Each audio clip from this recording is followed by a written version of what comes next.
He was in air conditioning, having fun, drinking and gambling, while his dog suffered. Now at 6, a man is behind bars this morning after authorities say he left his dog in a hot car for hours and then dumped the dog behind a bar. We'll break down the tragic incident coming up in a live report. Plus, 2 teenagers are recovering after they were attacked by a bear on a hiking trail near Seattle. Wildlife officials are responding to the attack just ahead. And we are just a few weeks out from the 4th of July, but if you're in Seaside, you'll want to rethink the fireworks situation. How much you could be fined for lighting illegal fireworks in the city coming up as your news at sunrise starts right now.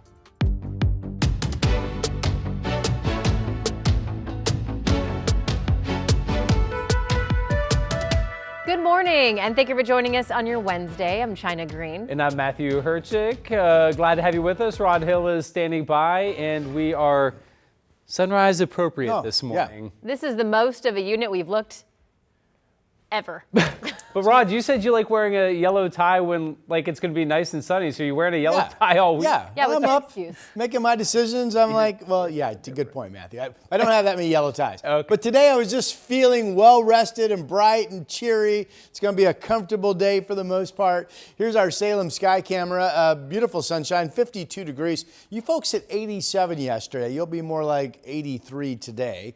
Rose City camera, so far clear, but we could see a push of some low cloud cover eventually, briefly. We saw that yesterday morning, remember? 54 is the number. And here's your day moving forward. Generally a sunny afternoon if we get some early clouds, or even if we don't for that matter. 66 at 11, 74 at 2 o'clock, 79 at 5. So really pleasant temperatures. Hope you can get outdoors and take advantage. We are checking the traffic times. Chris McGinnis, of course, is out this week. These are all good numbers coming in from Brookwood Parkway to I-405 on the Sunset, only 12 minutes. Troutdale coming in on the Banfields, 15. Wilsonville, I-5 coming up into the city, 18 minutes. And so far, no issues out of Clark County.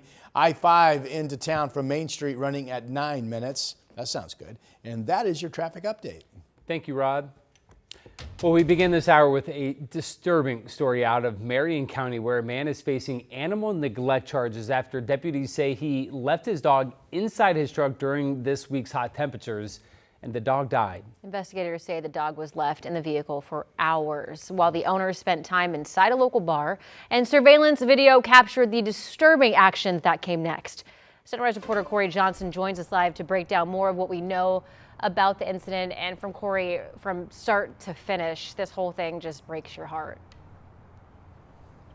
It certainly does, Matthew. China, a disturbing story to say the least. Now, this all happened Sunday afternoon outside the Monitor Inn in Marion County. And we spoke with the manager of the bar who says she and her staff had no idea one of their patrons had a dog outside in the truck with the windows rolled up. Now, on Sunday in Woodburn, the high temperature reached 92 degrees. And according to investigators, the dog was left in a truck outside of the bar for hours. Manager Virginia Brockman says staff realized what happened after employees reviewed surveillance video hours later and saw a man take the dog out of the truck, carry it behind the building, and dump its body.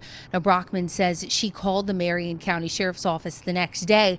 That's when deputies released surveillance images and asked the public for help in identifying the man and his vehicle. Investigators say 32-year-old Daniel West then turned himself into police on Tuesday. Brockman told KGW over the phone had staff known the dog was in the car, they would have broken the window and brought it inside. He was in air conditioning, having fun, drinking and gambling, while his dog suffered. We love animals. We don't leave dogs in hot cars. It's like leaving kids. We don't leave kids in hot cars. West is now charged with 1 count of first-degree animal neglect, and the sheriff's office says a woman who was with him at the time is currently not facing any charges, but the Marion County DA's office is still investigating this case. Back to you.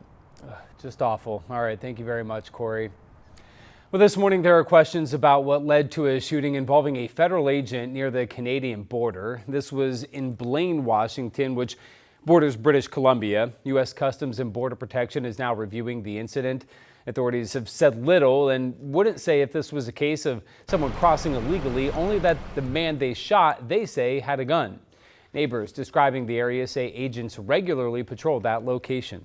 There's actually kind of an opening in the trees. I wouldn't say that maybe it's a defined path, but there's certainly an opening, and you can see that there's kind of looks like a dirt pathway, and that basically goes right through these trees to the Canadian border. So people in the area also say there's no fence blocking the border. Meanwhile, no one else was injured. In the Washington Cascades, 2 teenagers were injured in a bear attack. This was in the Mount Si area, which is a popular hiking trail near North Bend, east of Seattle. Authorities say a black bear clawed a teenage boy in the face and legs yesterday after the group got too close to the bear's cubs. A second teen also injured their ankle while running away. Both are out of the hospital and doing okay now. Wildlife officials say they didn't find the bear last night and asked people to stay away from the area. Happening tonight, Portland City Council is expected to vote on whether to adopt a new budget as the city faces a record $163 million shortfall. If adopted, the new budget would run from July 1st through June 30th of next year. The $8.5 billion budget was tentatively approved in late May after nearly 30 hours of deliberation. That budget includes numerous cuts, including to the Portland Police Bureau, though councilors did reverse some public safety cuts that were part of Mayor Keith Wilson's original proposal. Tonight's meeting begins at 6 o'clock. Wildfire season is here, and Governor Tina Kotek has declared a state of emergency over what she calls an imminent threat. That means the state can move crews, planes, and emergency resources more quickly. The governor points to heat, record low, snowpack, and drought conditions across nearly half the state. She is urging Oregonians to have evacuation plans and to sign up for emergency alerts. You can do that at oralert.gov. And this right here is a map of active fires burning right now from the Oregon Department of Emergency Management. This dashboard says that there are 44 wildfires burning with a total of 1,400 acres burned in the state. You can also see the fires currently burning in Washington. You can see on that map there the wildfires have been popping up across the Northwest all week. In Beaver Creek, a brush fire burned about an acre yesterday afternoon near Ridge Road in Upper Highland. Crews from the Department of Forestry and Clackamas Fire got this one contained in just a couple of hours. And in the Dalles, a brush fire broke out yesterday near the Fred Meyer, forcing the store to evacuate. Crews were able to knock it down before the fire could spread. And starting today, Vancouver's fire marshal is issuing a ban on all recreational burning. The city says the ban is going into effect because of very dry conditions, low fuel moisture, and ongoing hot weather, which all increase the likelihood of fires. The ban will remain in place throughout the summer and fall or until conditions improve. Now, until the ban is lifted, you cannot burn recreational fires or bonfires. Campfires, outdoor fireplaces, and fire pits are not allowed.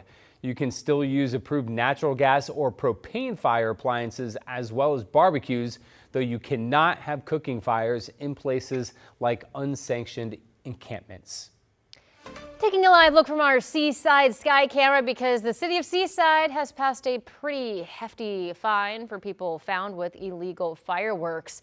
With the 4th of July coming up, the city is reminding people that all fireworks are prohibited on Oregon beaches statewide. Illegal fireworks are banned throughout the city, and if you're found with them, you could be fined up to $4,000, people. Seaside will have an official fireworks show on July 4th. And speaking of the 4th of July, AAA is projecting more than 72 million people to travel at least 50 miles for the holiday. That number tops last year's record. The busiest travel days will be from June 27th through July 5th. AAA is expecting more than 61 million people to drive to their 4th of July destinations, and another 6 million are expected to fly, with the remaining travelers going by bus, train, or taking cruises. If you're looking to rent a car to get to your destination, AAA says Hertz is expected to have its busiest pickup day on July 2nd. We are both traveling for the 4th, right? Didn't you say you were traveling? Yeah? Yeah, a little bit. Me too. A little bit. Rod, you going anywhere? The 4th is it on the weekend or is it on a weekday? It is on a weekend. It's on a weekend, then I won't be traveling. I'll be staying in Washington. Saturday. As opposed to driving to Oregon. Then I would have been traveling. One thing I know for certain. Yes. You are having a hot dog. Oh, yeah. Oh, yes. 3. We always just I was gonna say, what's the over-under on the number of hot dogs you have that weekend? Well, now, it sounds worse than this. I'll only do 2 with the bun, and then the third one, okay, I'll just eat the hot dog. Okay, Joey Chestnut. Good grief. We do typically just do dogs on the grill on the July 4th holiday. Okay, you guys were talking about Fire danger coming up this summer, and we do have another high fire danger area this morning. Red flag warning. This time it's centered over central Oregon. There's Bend, Madras, Redmond also included. And again, one of the chief reasons is gusty winds this afternoon, northwest to about 40 miles per hour. There's a real quick look at the smoke plume map because it highlights where the fires are.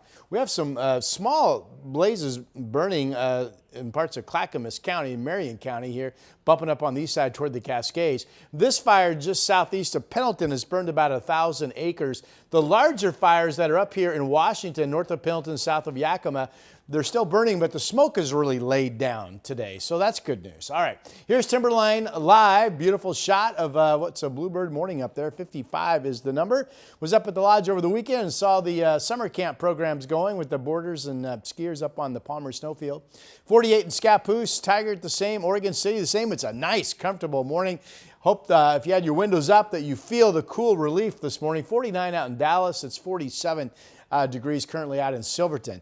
Not as warm today. Most areas will actually be a little bit cooler than 24 back. 81 John Day, 78 Baker City, still mid 80s in Bend and Madras, but only low 80s perhaps in Salem where it was 87 degrees yesterday.